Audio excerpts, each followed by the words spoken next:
So do you want to start with your hole or mine? Well, I did some research about holes. Oh, okay. So you should go first. Yeah, I'll do my hole second. Okay, my hole third. No, your hole in the middle. Oh, my third hole. Hello. Hello and welcome to How We Live Online. It's Christina. I'm Joanna. And I said it's Christina and you said I'm Joanna. I'm It's Christina. Joanna. Yeah, welcome. We have a really good episode ahead and it's starting just this second, so I'm just in time. super excited. I feel like a lot has been building to this episode.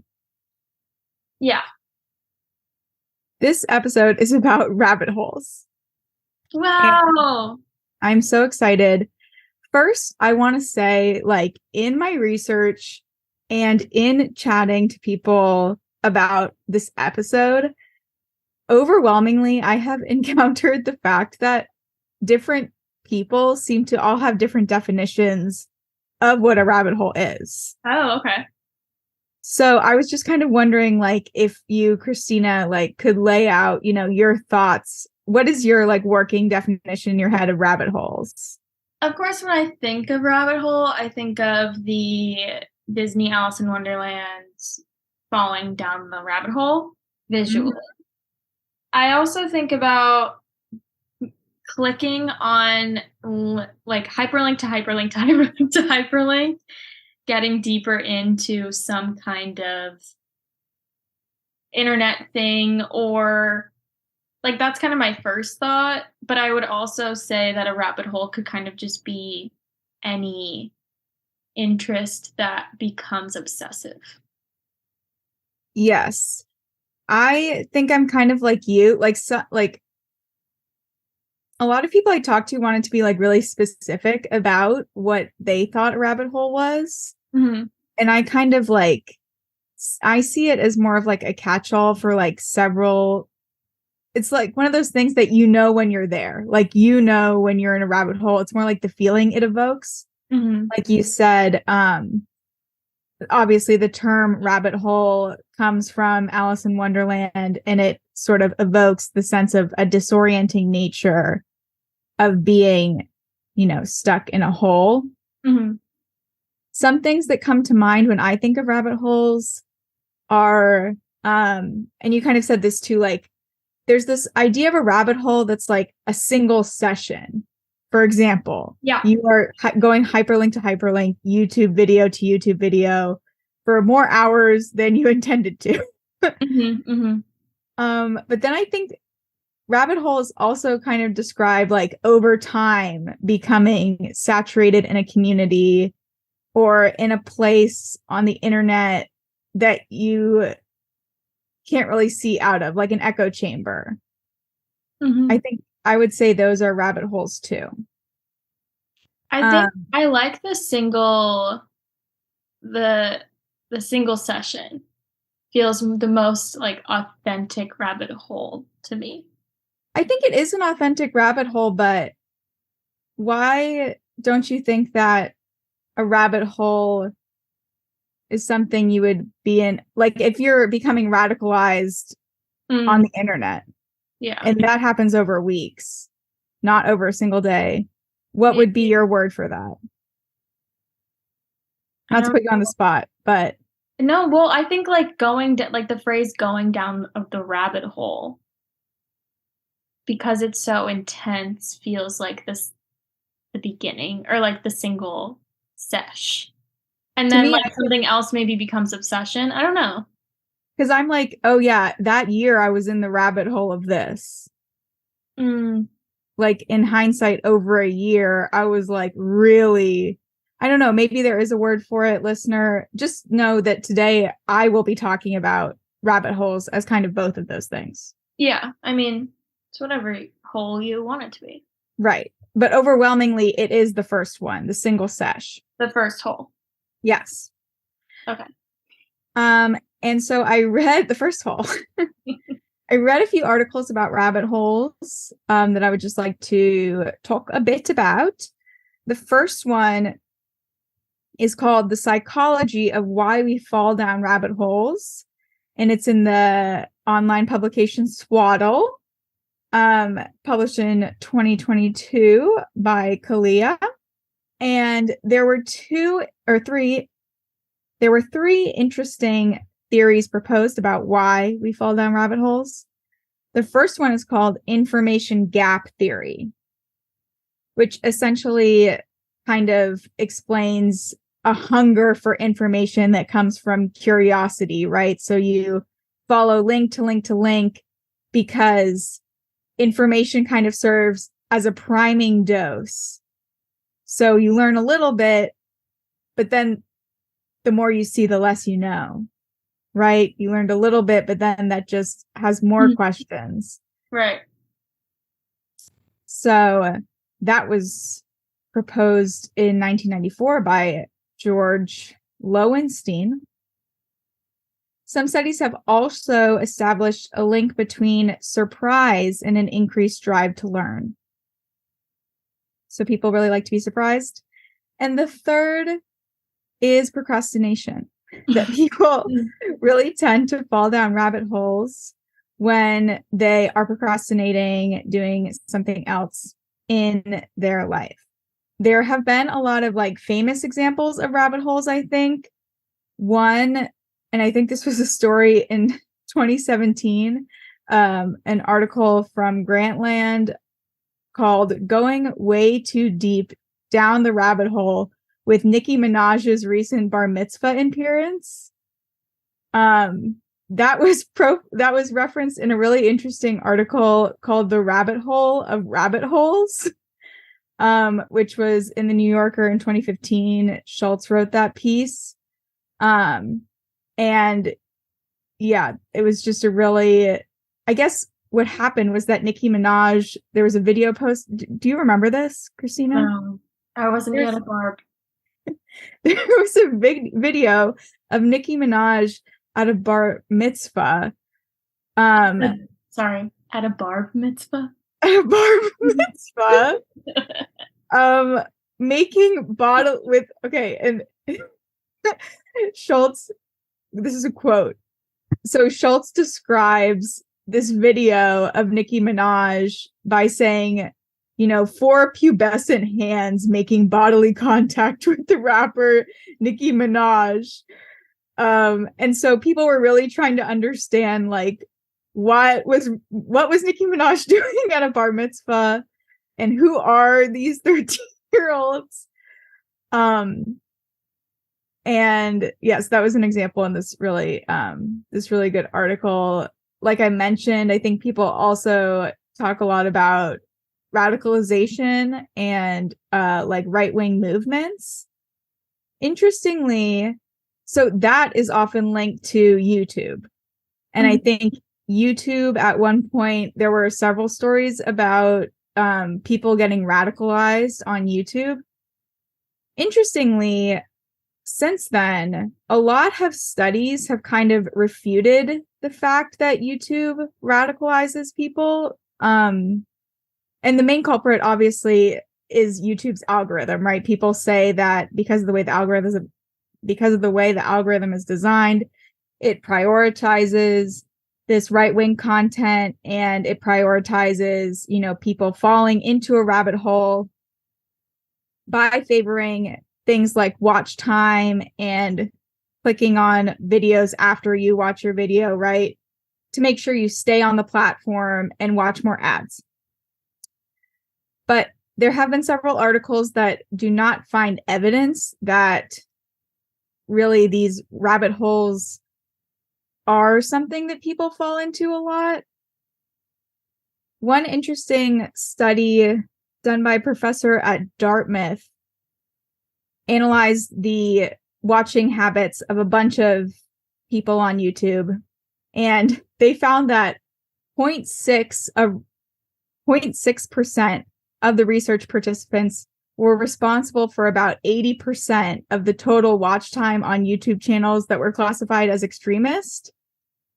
So I think that's kind of interesting, and also could be why some of these other studies don't show these pathways of rabbit holes, because it probably is something on the extremes, right? But like does exist.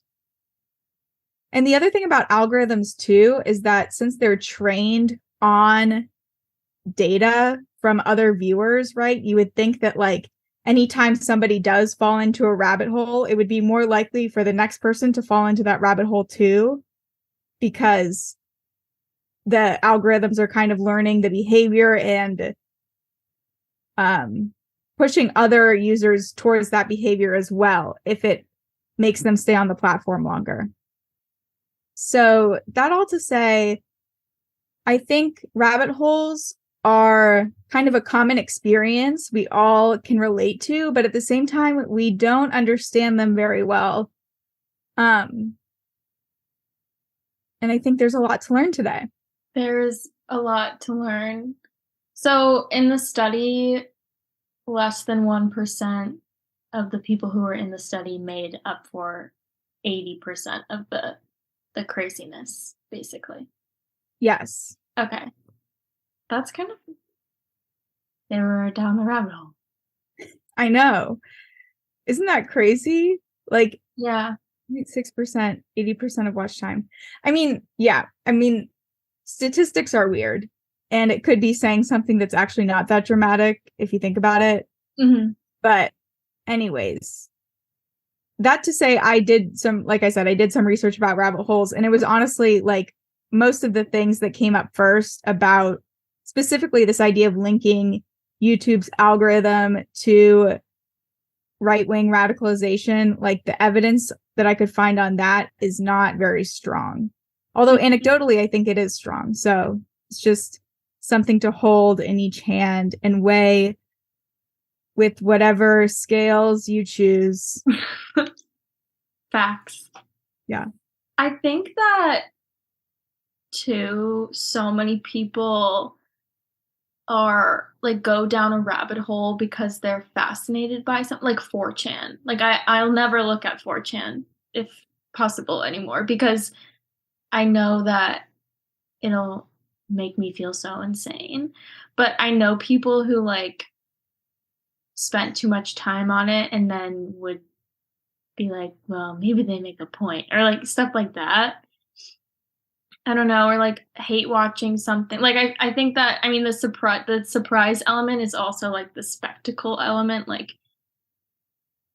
we watch something that shocks us or like makes us feel some kind of way, which you were talking about with the food, what I eat in the day videos too. Like, and then eventually there's this possibility that we are now indoctrinated into this thing because we just spent so much time watching it or whatever. Yeah. And the internet is such a place for rabbit holes. Yes. Like, how could you do that before with an encyclopedia? You're like, damn, I don't know that word. Let me look that one up. Let me look that one up. Then let me look at. Then you get tired and fatigued by lugging the book around, you know? Yeah. I had a really funny experience the other day. So I don't know if you would call it a rabbit hole. I guess by my definition I've laid out, I would, but also just a corner of the internet, right? That I'm kind of like saturated in. I don't know if I talked about this before on the pod, but you know, I'm on Reddit, and one of the subreddits I'm on is the Jeopardy subreddit. Okay. I love Jeopardy. I gotta watch it. And the other day, pause. You have not said this to me ever. Okay, sorry. But yeah, predictable. Okay, I could have guessed it. That's fine. So yeah, I like the Jeopardy subreddit. You can get recaps of the games. I like to hear the commentary on the games. Anyways, and then I was talking to some of my coworkers about Jeopardy, and all of a sudden it became really apparent that like they watch Jeopardy, but I watch Jeopardy. And I didn't go into the conversation knowing that I watched a lot of Jeopardy, but I kind of assumed like, oh, if you watch Jeopardy most of the day, I don't watch it every day, but like most of the days, then you would know the same amount as me. But I think also because I'm on this Jeopardy Reddit corner of the internet, like my perception of the average viewer of Jeopardy is a lot different than reality. So I think that kind of speaks a little bit to the disorienting nature of rabbit holes. And that to say that I just was having a conversation with some people where I knew way too much about Jeopardy. And it wasn't embarrassing, but it was a little bit silly. Is Jeopardy on every day? Yes. Every single day? Yes. Are there seasons or is it just every day? It's seasons. So for most of the year they have new episodes, but in the summer and stuff, it's reruns. Wow. That's like when I talk to about Jeopardy. When someone in my program, well, not anymore because I graduated, but when someone in my program would be like, "Oh yeah, like I watch, like I've like seen The Bachelor or whatever," and I'm like, "Well, like okay, so you know Matt James and like his girlfriend that they didn't get together, but then they ended up getting together. Well, did you know that they actually didn't tell anybody this, but she almost broke her. She got such a bad injury when she fell off of the like blah blah blah in that scene, and then she had makeup all over her head. And the guy that was there with her, like, because they were skydiving, and she landed. The way they landed was super fucked up. Oh no! And so she like, got like bruises and stuff on her face and body, and they covered it with makeup. But the skydiver that she was strapped to like broke his leg, and they didn't say any of that in the oh my god. Yeah, I know. So I was like trying to like reference that and like be like, it's like this other thing that happened, and then people were like, what the fuck? And I was like, what do you mean you don't know? But it's like, of course you don't know, because The Bachelor never posted or reported or said anything about it. It's just because I listened to way too many other Bachelor things. Right. Right. But, we all have our interests. We all have our interests. And we all have interests to different intensities. Right. And some of those interests are in things that are real. And some of those interests are in things that are fake. Or, I like to say, not yet proven. Okay. That was my impression of the Twilight Zone. Can I do Avril now? Yes, that was a great transition. Thank you. Okay. Do you guys remember when Avril Lavigne died? What? Yeah. Okay, so there's this, internet conspiracy theory that Avril Lavigne is dead and that she's been replaced with a body double / actress named, did you know that she had a name? No, but I think someone mentioned it to me the other day. Melissa Vandella. Okay. Okay, wait, have you taken Portuguese? Because that comes into play here. Oh, just casually. Okay, is double L Ella or Ella? I think it's Ella. Okay, just curious. This has origins in Brazil. So, tell me, I heard about this Avril Lavigne conspiracy thing in not when it first happened, like definitely later in my teens, late teens. When did it first happen? You mean when people say that it happened? No, when did you hear about this? Yeah, I remember I probably heard about this in high school. Okay. Maybe early college. Yes. But you're saying this is something people talked about when it happened, supposedly? Okay. Here's the timeline. Please. Joanna and I knew of this conspiracy theory when it became popular in the US, which was 2017. And that is likely, I'm guessing, what you, listener, experienced when you first heard that Avril Lavigne is dead. / Avril Lavigne has been replaced. / remember when Avril Lavigne fell off the face of the earth? It's because she died by suicide and was replaced with. Aw. I know, it's such a bad theory. It's so sad. Like, why couldn't she just have been like replaced? Like, why couldn't she be an alien? But they were like, no, she killed herself. And then she was replaced by Melissa Vandella. Okay, so, but the origins of the conspiracy are not from 2017. They are actually from 2011. But let's go through the timeline. So, Avril Lavigne's first album, Let Go, was the name of it, came out in 2002. Then, she kind of does, and then she has her follow-up album, which is called Under My Skin, and that was released in 2004. And then we don't really hear from Avril. Avril's gone. But in 2011, there was a Brazilian blog called Avril está morta, which is Avril is dead. And in 2011, this blogger, wrote this thing about how Avril Lavigne is dead. And after she released the first album, she was so pressured by fame and fortune. And who are they? Huh? I said, who are they? Who, the blogger? Who are fame and fortune? Oh, I was like, I don't know the name of the blogger, actually. Fame and fortune were putting a lot of peer pressure onto Avril Lavigne, and her grandpa died after her. It's like, why is this person making this thing up? So fucked up. Wait, do you think they made up that her grandpa died? No, her grandpa died. I mean, I think her grandpa died. When did Avril Lavigne's grandpa die? 1 second. Chill out. What she yelling for? He died in 2003.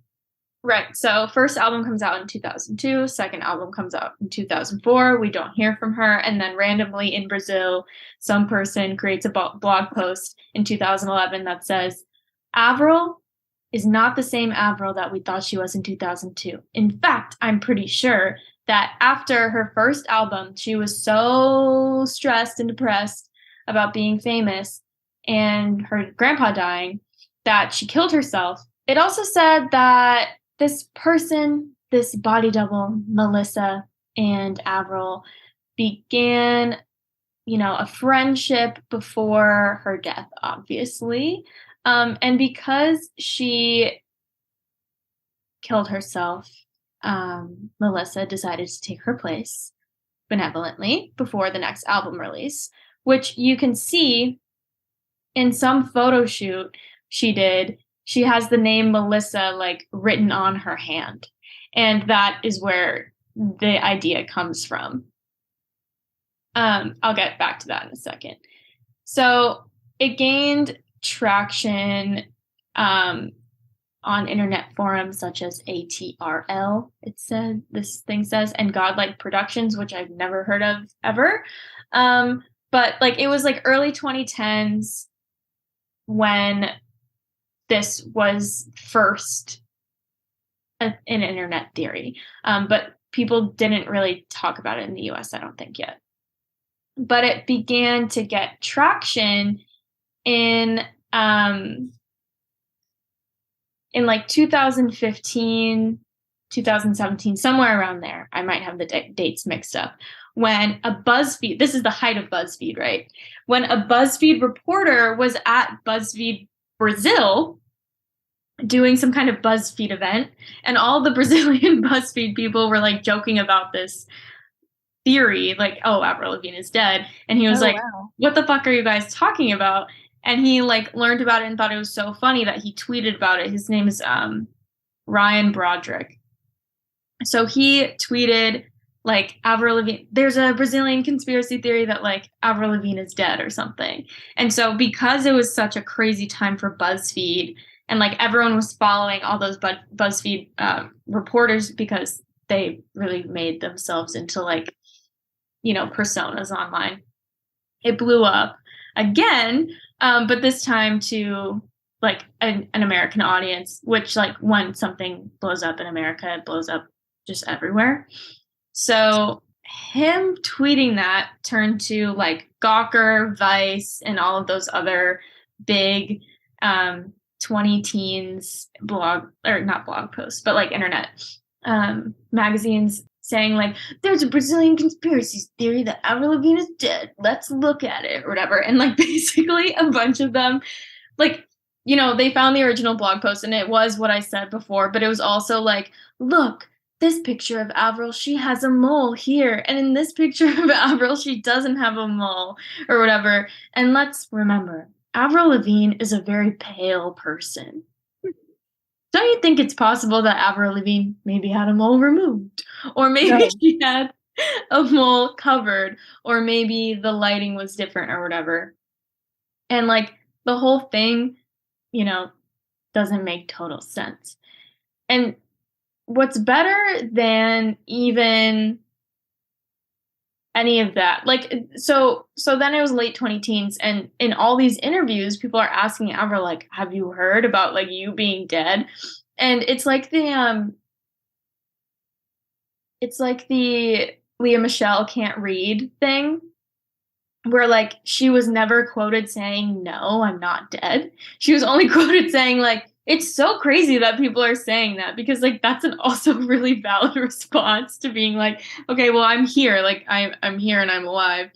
And so then people were like, no, like she never outright denied it, so she's really dead, it's really Melissa. And also there are just like so many really funny tweets about like, Avril would never do this, like we're on to you, Melissa, or whatever, about like her doing some kind of like promotional, you know, like skincare, like some ad kind of thing. And people are like, this isn't the real Avril, this has to be Melissa. And since the blog post was so old, it had been like, I think copied to a different website, or like people were not referencing the original. And I think too, after the first part of it gaining traction, like the original blogger like ended up editing the thing, or like maybe taking the original post down, so like no one like got to the first thing. I mean, obviously it's like an internet rabbit hole that was being passed around between all of these different big magazines, online magazines. And so people were mostly kind of like echoing the things that they had heard from the other places, but not necessarily finding the original blog post, which had been like either taken down or deleted or like moved or something. But I was looking at this BuzzFeed piece from, so it was 2015, from Ryan Broderick. Here's how I accidentally made an old Avril Lavigne death hoax go viral. So, you know, he goes through like, I was in Brazil. Everyone was joking about this thing. I thought it was really funny, so I tweeted it. And then everyone went insane, and I found the opening line to, like, I found the original blog post, and here's the opening line to it. And I'm going to have Joanna read it because it's in Portuguese, and I think it'll be fun. And you can try to... You want me to try to pronounce it? No, I want you to first try to pronounce it and also guess what it says. Okay. Because I think you can do it. It won't be too hard.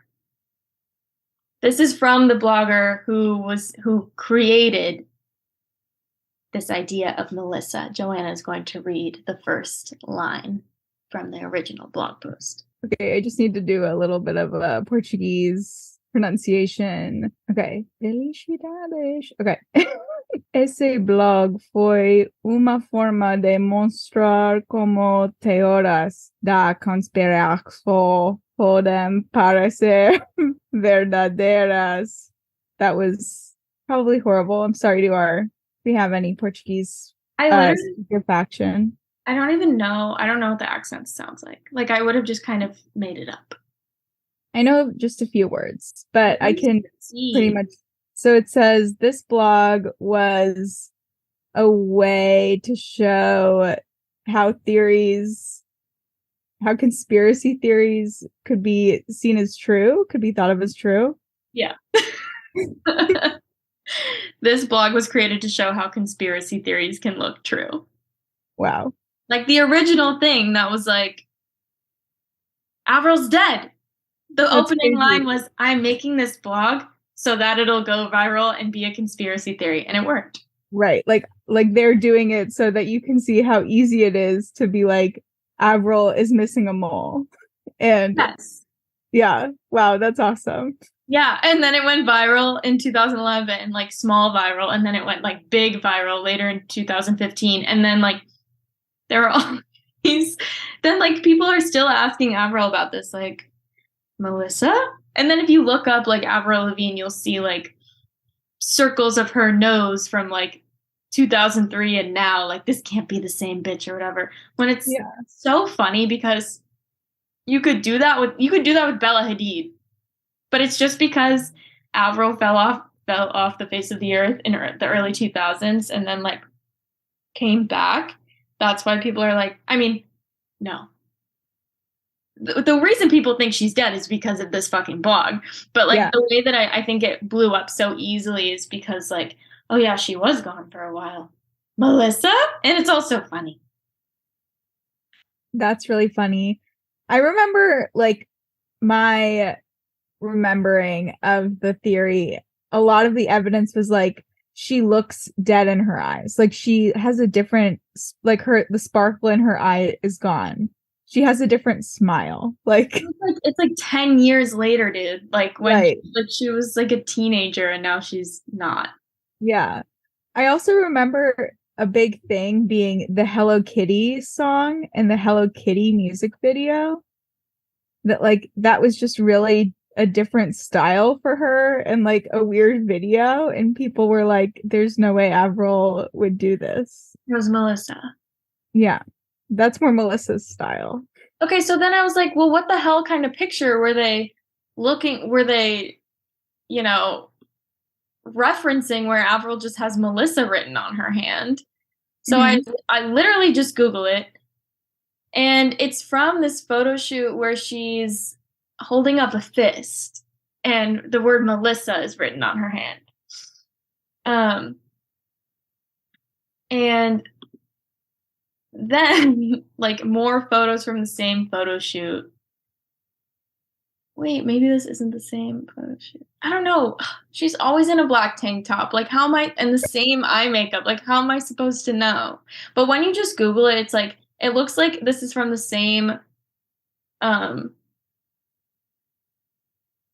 same photo shoot for like Lyme disease or something.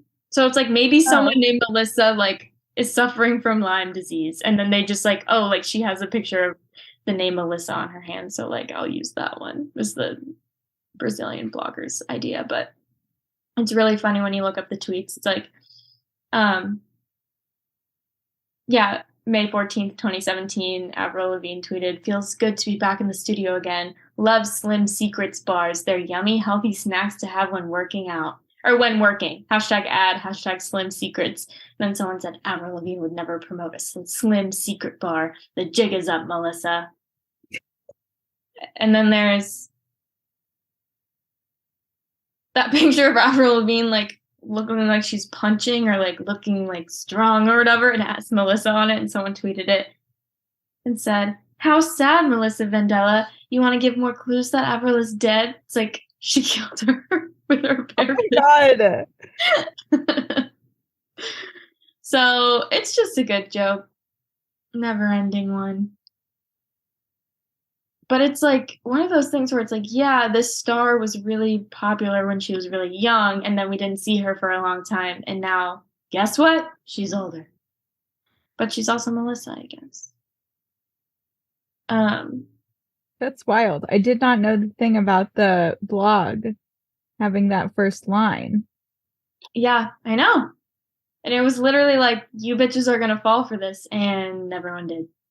Yeah. But not even the Because, people in Brazil. They were just like, that was so funny. Remember, haha, he, when that yeah. happened? And then like just some American BuzzFeed guy was like, this is so funny. And then everyone was listening to him. So Yeah. Well, like you said, if it was copied too, people might not have like copied over the first line, yeah, and like misinformation can spread. it's so true. Which is to say, Avril's definitely dead. And that's definitely Melissa. That's our stance, at least. I also thought it was really funny because every time you go on like a big pop star's Instagram, if you look at the comments, it's like, come to Brazil, please come to Brazil. Like Brazilian fans are so funny. Like, wait, I'm gonna look at any Selena Gomez. I guess you don't know because you don't look. But I do know that like international touring is crazy because most musicians will like only do one stop in every country. Can you imagine if like a musician you really liked was touring in America and like the city they picked was like so far away? Yeah. Ugh, people love Selena Gomez. It's so funny to look at her comments. I think they're written in Portuguese, but they're all like, my queen, my queen. Ugh. I want to show you a screenshot of a thing, and it's like, come to Brazil, come to Brazil. I feel like every time I look until now when I'm trying to find it, it's just so many Brazilian flags. Anyway, if you're a pop culture person, you know what I'm talking about. You've seen it. It's funny. They just want the people to come. Yeah. I want to go. Yeah, we should go on a tour to Brazil. Yeah. I wonder what % of our listeners are from Brazil. If it's one of our big international, of our 10% international listeners. The more I look at this sentence in Portuguese, it just is, there are Italian words and Spanish words in this. Like, yeah, it's all kind of Latin based. Yeah, I know, but it's just weird to see both in the same sentence and they're not, you know? I'm just like, this is a third language. Yeah, I gotcha. Like, I mean, it's obvious, like, it's not like anything it is Portuguese, but it's also like the Minions. The Minions? Yeah, because the Minions have a language, and it's like it's all romance languages jumbled into Minion. Oh, really? Yeah. Do people learn it? Like they learn? Maybe it doesn't have on. Wait, do people know them? How to learn Minion. How to learn Minionese. Want to learn Minion language? Here's a list of Minion words and their English translations. And then I scroll down to the bottom with the useful phrases. Hello. Bello. Goodbye. Pupai. All right, sorry. Now I'm gonna get into this. Gotta go. Gotta get out. Yeah, that's Miss Avril. So I would like to preface this by saying I'm not a doctor or a dietitian. Okay. Oh, you're both. You have a mic. No, I'm not. Stop. You're everything. To me. Aww. No. Okay. So my example of a rabbit hole is quite personal. And I actually just talked to my cousin who is vegan about this past weekend, and she remembers me being in this rabbit hole. She's probably one of the only people I told I was in this rabbit hole. Just to say, like, what I'm going to talk about is really funny and ridiculous to me right now. So I will talk about it. But so everybody knows, this feels like very shameful and embarrassing for me to acknowledge my consumption and relationship to this content, just to like put it in perspective. And I'm sure a lot of people feel that way about rabbit holes that they went down or communities that they were a part of and have since, taken the blinders off and have seen the light. But yeah, those are some of my personal feelings about this. So Christina, do you have anything to say about that? I'm just excited. Yes. And as you were saying that, I was like, some things I'm ashamed of. Right. Now, yeah. There's this one woman on TikTok who's okay. Joanna's not gonna know what I'm talking about, so I'm really talking to the listener. You know, HRH Collection, her vibe. Except it's this lady who's like telling you like how to keep your man. And it's so toxic and it's so funny. And I'm like, yo, she's kind of right. She's like, you call him and he doesn't need you or he doesn't answer. Even if you didn't call him for help, just say later, like, oh, you must have been so busy at work today, baby. I needed your help. And instead I just had to call this other man and he helped me. Oh my God. And he's always gonna answer his phone after that. And I was like, taking notes, taking notes. But you at least like you said, you both subscribe to it, but you also know that it's ridiculous. I did not know this stuff was ridiculous, really. Yeah, I'm excited. So, as a little bit more background, I have been vegetarian since I was 8. And I was pretty vegan, a beautiful vegan, in fact, haha, for periods of my life. And now I'm definitely more vegetarian, but I still do like mostly cook and buy only vegan food. But I eat vegetarian if someone else is cooking for me or if I'm out because I'm just more flexible. And if you know me in real life, you know that I am not really radical in my views on this. Obviously, within myself, I am very flexible, like I just mentioned. So I don't even hold myself to a high moral standard or, any strict rules. Which is, I think, even more interesting why this very niche, extreme community appealed to me so much. Because I don't try to like radicalize people on being vegetarian or vegan in real life. No, literally not one bit. Joanna's like, I don't know. You've never been that way. Yeah, it's just like not, I don't know. It's just like I'm doing me. But you are not, Joanna won't like eat something that has, I don't know, like chicken broth in it. Like no meat ever, no meat. No. I mean, if I didn't know it had chicken broth in it and I had it, I would be like, ah. But you wouldn't be like, I'm so sad and mad, or like, I feel violated. Yeah, no. And it would be violating to like, I don't know, if I like made you like a chicken pot pie and said it was like fake chicken. Yeah. Someone did stuff a chicken nugget in my mouth once, and that was pretty violating. That's me. I spit it out. It's a story for another day. What'd you say?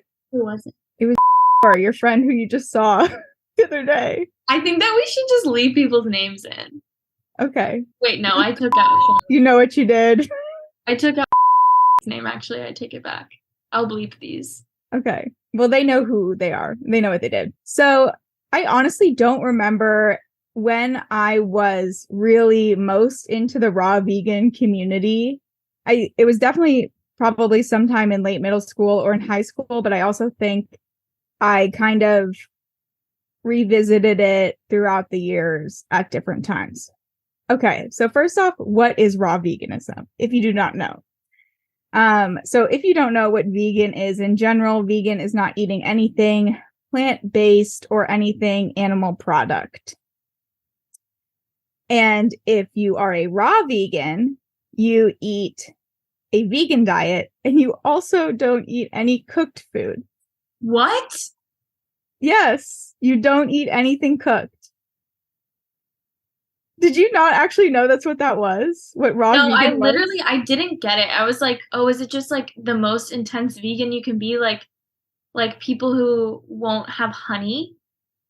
No, it's you don't eat cooked food. Ew. So, and people like have also different definitions for what cooked means. Like there's different temperatures that like, define if something is cooked. So yeah, like Christina said, it's very shocking. You can't have like grilled veggie burger, cooked grains. So no pasta, no bread, no beans. You can't have most nut butters, jams, any pasteurized non-dairy milk. You also typically can't have salt. You can't roast vegetables. It's really like mostly smoothies and salads are what these people eat. Okay. Back the fuck up. Yeah. I gasped so hard when he said no pasta, first of all. I know. Secondly, why not a nut butter? I mean, I guess it would depend on how you prepare it. Probably you could have like just like a regular nut. Why no salt? Because I guess salt like I don't know. It typically excludes salt. This is from vegnews.com. Salt must be made using high heat. But what? Okay. Or is it raw, like no seasoning at all? Because it has to be raw, just its naturalness. That could be it, but it's mostly about this cooked idea, because the idea is that in the raw form, uncooked, food is purer and healthier for you. That cooking food destroys important nutrients that if you eat raw food, you get more of those nutrients. They must shit so crazy. I so embarrassed explaining this. Okay. Don't be embarrassed. I'm not embarrassed. I'm actually really excited for everyone I know to listen to this and be like, what the fuck is happening in your head? Joanne, I've literally never. Okay, to you guys. So we've had this phrase raw vegan on our season outline for months and months and months. And I was always just like, I don't know what that is. Weird, I guess just intense vegans. I don't know. This is different. I really didn't, honestly, I didn't think any more of it than that. Okay. Think about it any deeper. Just you wait until I looked down at my notes and I remembered something else. Okay. So, food preparation for raw vegans mainly includes, I'm laughing so hard talking about this. Okay. Blending, juicing, soaking, sprouting, fermenting, and dehydrating instead of traditional cooking methods. Well, dehydrating is like jerky. No, the fermenting. Oh, you don't like fermented foods? No, I do, but it's like, why is that more pure to them than grilling a vegetable? So true. And if you're not fermenting it with some salt? Okay. So here's where I say I'm not a doctor. I will but I am going to talk about the supposed benefits and the obvious cons. So basically the benefits boil down to the fact that eating vegetables is good for you. Obviously. Okay. And here are the cons. Some foods are surprisingly more healthy when they are cooked, right? You can digest them easier. You can absorb more of the nutrients. This is a fact. Believe it or not, a lot of people who eat a raw vegan diet do not eat a nutritionally adequate diet. They are not eating enough and a variety of the nutrients they need, or, the amount of calories they need to stay healthy. It's also inaccessible for most people, both by the volume of produce and raw foods that is necessary to eat a nutritionally adequate diet, and by the cost of those things. So suffice it to say, this is not a supporting statement for this diet for anybody. Okay. Now I will talk a little bit more about my experience in this community. Okay. If you are on any vegan corners of the internet, or even health corners, you probably see this too. You know that there's a big faction of formerly vegan individuals or ex-vegan people. One, popular one is Nikado Avocado. Have you heard of him, Christina? No. Okay. Well, the bottom line here is that there is a clear connection between people who are formerly vegan and people with a history of disordered eating. History, past, present, future of disordered eating. A lot of people use a vegan diet as a form of restriction, and raw vegan too can be a form of even more restricted eating. So, I should have said at the top too, if you like are troubled by hearing a lot about food, please do not listen to this. It might not serve you. But mostly this is just really funny. And if you can laugh along, I encourage you to. Okay. I was there. We were there together. We are there together. Okay. We're here now. We are. So in a previous episode, I mentioned kind of the fact about like youth culture on the internet and how youth are not by numbers, right, the majority, but by their cultural impact, they are the majority. Mm-hmm. And I would say like vegans also fit into this category, that like vegans are a very loud minority in general and on the internet specifically. Someone just yelled outside. Okay. There's also this, raw vegans are popular on the internet, and veganism is popular on the internet. In real life, not so much, but there are some examples. I mean, obviously, we all see veganism becoming more popular in like mainstream dining options and at the grocery store. Raw vegan too is kind of, I think, remaining sort of at a stable level of popularity since probably about 10 years ago, specifically in fine dining. So raw vegan is like a popular-ish thing in fine dining. We have Elizabeth's Gone Raw in DC.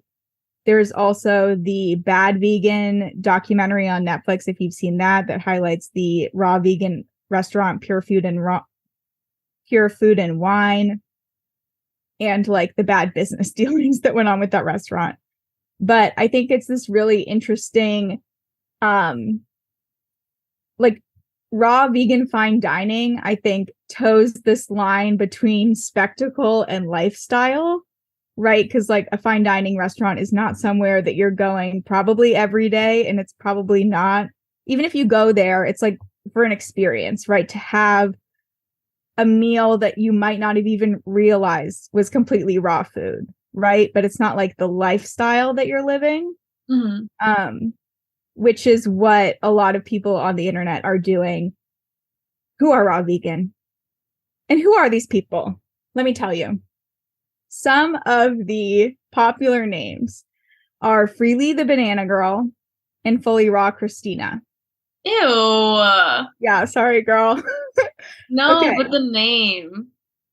Fully Raw Christina. Oh, I didn't think about that. Yikes. Okay. So specifically, Freely, I'm pretty sure, and Fully Raw Christina are what you might call a frugivore or fruitarian.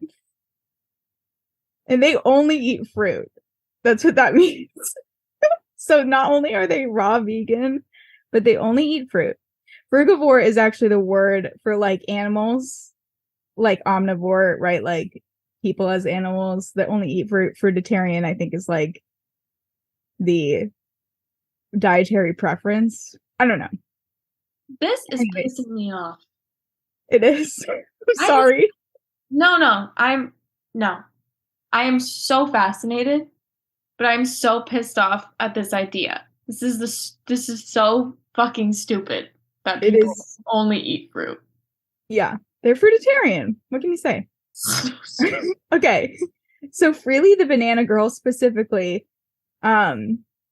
popularized this diet called Raw Till 4, which is the idea that you would eat raw until 4 p.m. and then eat like a cooked meal for dinner. And Freely specifically promoted and promotes raw veganism as a mode of weight loss. She is famous because she posted a what I eat in a day, and she ate 50 bananas. So that's why she's called Freely the Banana Girl. And she, posts videos where she eats 50 bananas in a day. Does she get her like labs done ever? Like, what is her body made of? I don't know. But she looks hot. And the other important thing is that Freely specifically is Australian and she's lived in South America. So these people are hot. They live in interesting places. They eat a ton of colorful fruits and vegetables. And I think that they promote themselves as, you know, crunchy to the extreme, obviously, but they're living like this adventurous lifestyle connected to nature that is appealing. Really, obviously, like the 50 bananas, that is something that like I could clock as being weird, but something like raw till 4 was not something that I would have really thought was that strange. Yeah, I mean that makes a little bit more sense because it does, but why? Right, like, it only makes more sense because it's like, yeah, no one wants to do that all day. Yeah, but there's also no benefit to doing it. Like, sure, if I'm going to naturally drink a smoothie and then a salad and then have my normal dinner, like maybe I'm raw till 4, but also like I'm not going to hold myself to a standard of raw till 4 for some health benefit that doesn't really exist. Okay, I'm looking at her Instagram. Freely the Banana Girl, frugivore vegan nutritionist. I help you stop binging and lose weight permanently on a fruit-based diet. I haven't even talked about the YouTuber that resonated most with me about this. Wait, what do you mean by that? There's somebody else who, this is the actual rabbit hole that I fell into. Okay. That is what's coming up. Okay. So when I was interested in these people, I especially liked this YouTuber called Raw Alignment, whose name is Elise. And since I'll talk about events have transpired, now the channel is rebranded as Evolving with Elise, no longer Raw Alignment. Okay. So Raw Alignment was raw vegan for periods of time and promoted that lifestyle specifically on and off.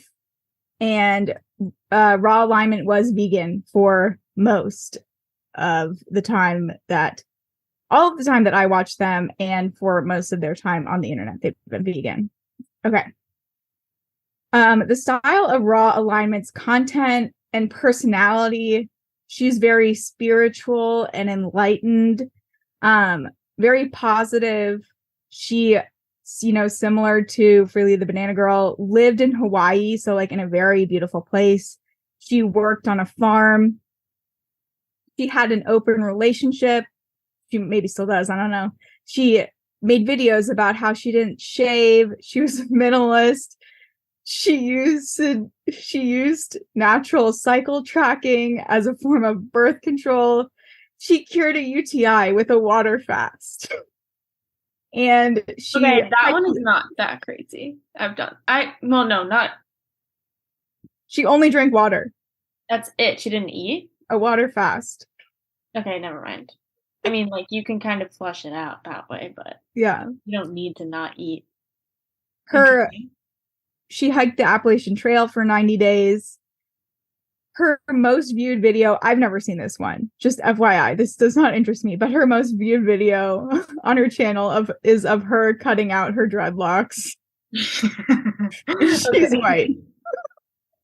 Okay, yeah, so it's really the Banana Girl. Wait. Yeah. How can you be raw vegan on the app trail? I don't know. You'll have to watch her vlogs. I honestly, like, when I was doing research for this, I was basically exclusively going off of memory, and a few times I looked at the Guru Gossiper forums about Raw Alignment because I really couldn't, and I watched like maybe one of her videos, but like I really couldn't watch them again because I just couldn't put myself in that place. Sorry, viewers, listeners. Okay.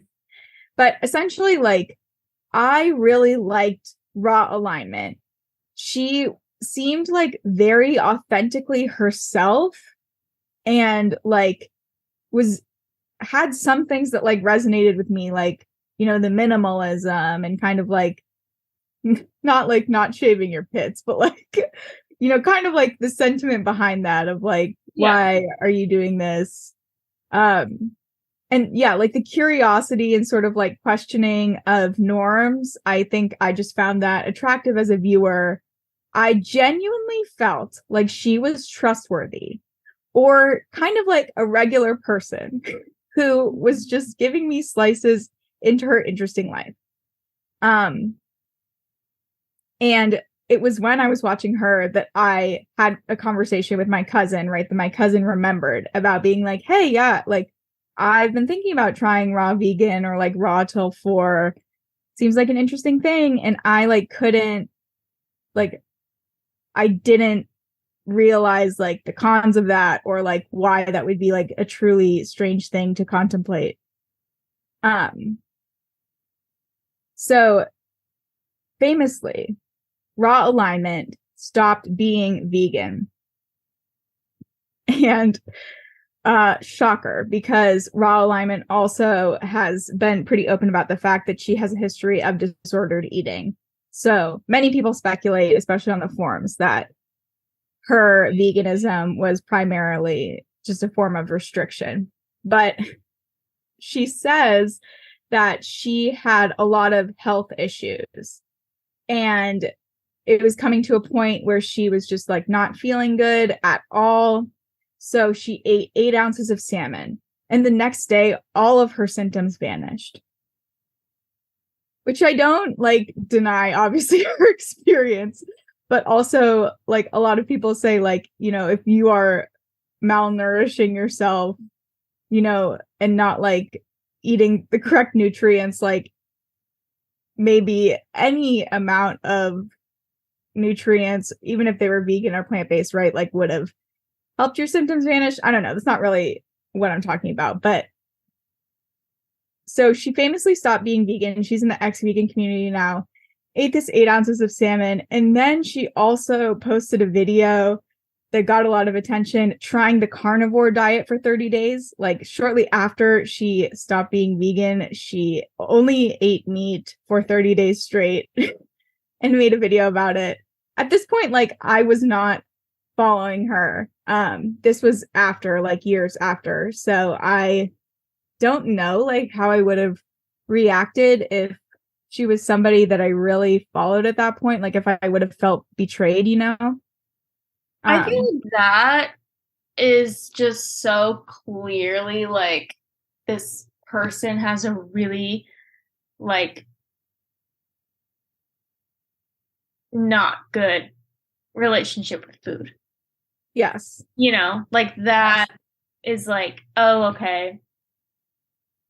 It seems like the raw vegan or veganness of yore was not because you wanted to be vegan, but because you wanted to like follow some kind of diet that would, I don't know, change your life or whatever. You know, then you like jump to the absolute next direction after she had her like come to Jesus salmon moment. Yeah. You know, which like I also don't deny, like salmon is it's like my mom was always like, it's brain food, it's so good for you or whatever. Yeah. But yeah, I agree. Like maybe it's just the fact that she actually ate something. Right. Right. Because what I'm hearing is like this diet requires, it becomes a full-time job. Yeah. Like to the point where like I'm just thinking logistically, if you're on the app trail, you can't do like I don't see how you could do that. Like you would just not eat. Yeah. And I think that's my understanding of what this is. Like people are probably just not really eating. Right. Also, I still have the frugivore, Freely the Banana Girl. I have her Instagram still up here. And she's like so skinny and then she has like these huge fake boobs. So funny. Yeah. Yeah. I mean, the other thing about like raw food specifically, right, is that it has so much fiber. And so you might feel really full, / bloated / gassy. Mm-hmm. Even though you might not be eating enough calories, right? Mm-hmm. Specifically on a raw vegan diet. But I think you're totally right about Elise's relationship with food. And there's also evidence that just in general, she's a bit of a chaotic person. She also famously moved out of Hawaii, citing a severe mold allergy, which people have criticized her for. I don't deny, right, that she might have been having health problems with mold, but she also had very shady business entanglements in Hawaii. Specifically, her business was in bad standing with the Hawaii Secretary of State. And she had personal issues with her housemates, which also might have incited her to move out of Hawaii. I also think it's really funny that people like looked up her business standing with the Hawaii Secretary of State. But anyways, now Elise works as a mindset coach. That's the title she's given herself on LinkedIn. And she is somebody who like sells people fake courses about nothing. How do we get on? Need to get on that. Yeah. If I could synthesize what I've told you, you know, I would say, like, I think a big thing too was like these people live adventurous kind of lives. They live in exotic, nice places. They have a colorful life. They participate in activities. Like I said, they're close to nature. So to me, that was like kind of aspirational a bit and felt maybe achievable as a lifestyle. I don't know. But like I said, this was something I felt somewhat embedded in, and it all felt pretty normal to me. But in reality, obviously it is very niche and a very biased view. I mean, not even getting into like the community of people who live in a place like Hawaii and kind of like perpetuate a system that is predatory towards native people of a place like Hawaii. Anyways, this is just to say this was a rabbit hole that I fell down, and now I see the light. But for a while, I did not really, I couldn't contextualize this information. Ugh, her picture is still up. It's like pissing me off. Yeah. What the fuck? Yeah. It's so crazy. It's so just to be in your mind or in anyone's mind, like to go down the rabbit hole of just like yeah.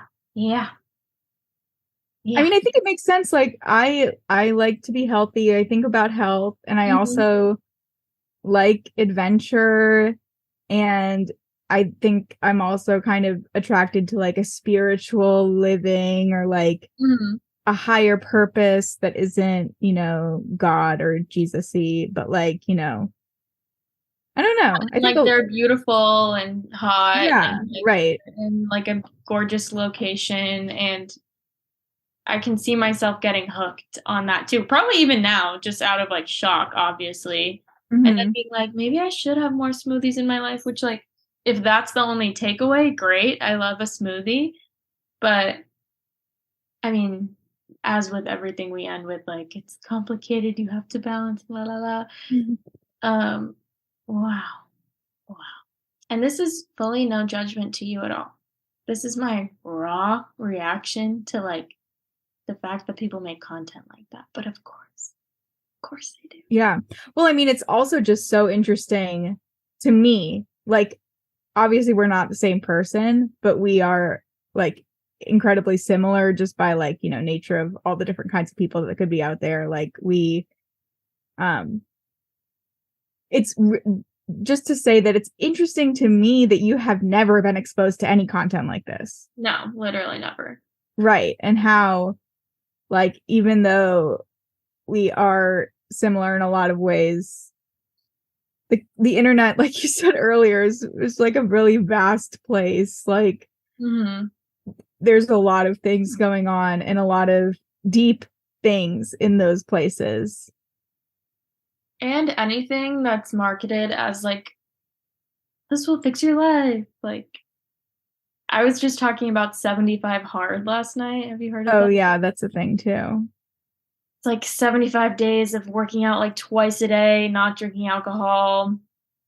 And then there's like 15 different rules of things you can't do. And then the last one is like read for 5 minutes a day. Yeah. And it like has to be nonfiction, right? What? Is that really a rule? I think I've heard that one. No, Yeah. I believe you. Wait, okay. I want to look up the rules of 75 hard. Like, people just make shit up. Yeah. Like, and that I guess that's what this episode is about. Like, someone just made up that Avril is dead, and like, what was the thing we were talking about like a couple episodes ago? Like, oh, the first episode, like the 10,000 steps. Like, someone just made that up. Right. And they spread like wildfire. Yeah, because I'm like all for somebody like committing to a goal for 75 days. But it's like, why But this isn't arbitrary one goal? It's like Yeah, so many goals. it is a lot of goals. I'm just clicking on the first one that comes up. It's from today. Oh my god, I forgot about this part. 5 daily tasks plus one overarching rule which must be executed consistently for the entire 75 days. If you skip a day, you must start over. Right. I forgot about that part. Pick a diet to follow with no alcohol or cheat meals. You must choose a diet based on your goals and stick to it. La la la. Drink a gallon of water daily. Complete 2 daily workouts. Read 10 pages per day of a nonfiction book. The book has to be a self-development book of some kind, and it has to be for personal growth. What the fuck? That's so narrow. Also, oh wait, this is so funny.